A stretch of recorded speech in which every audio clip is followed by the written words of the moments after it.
ತಿಲಕಾರಣ್ಯದ ಆ ಕತ್ತಲೆಯ ಕಾಲದಲ್ಲಿ ಜನರು ಭಯದ ನೆರಳಿನಲ್ಲಿ ಬದುಕುತ್ತಿದ್ದರು.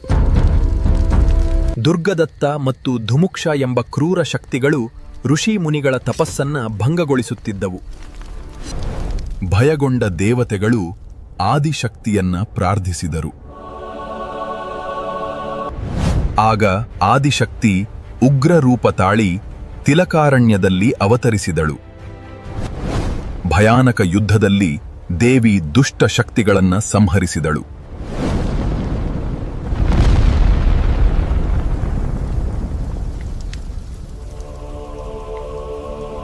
ಆದರೂ ದೇವಿಯ ಉಗ್ರ ರೂಪದಿಂದ ದೇವತೆಗಳು ಆತಂಕಗೊಂಡಲು. ತ್ರಿದಂಡ ಮುನಿಯ ಭಕ್ತಿಗೆ ಓಲಿದ ದೇವಿ ಶಾಂತಳಾದಳು. ಅಂದಿನಿಂದ ದೇವಿ ಬನಶಂಕರಿಯಾಗಿ ನೆಲೆಸಿ ಭಕ್ತರ ಕಷ್ಟಗಳನ್ನು ಪರಿಹಾರಿಸುತ್ತಿದ್ದಾಳೆ.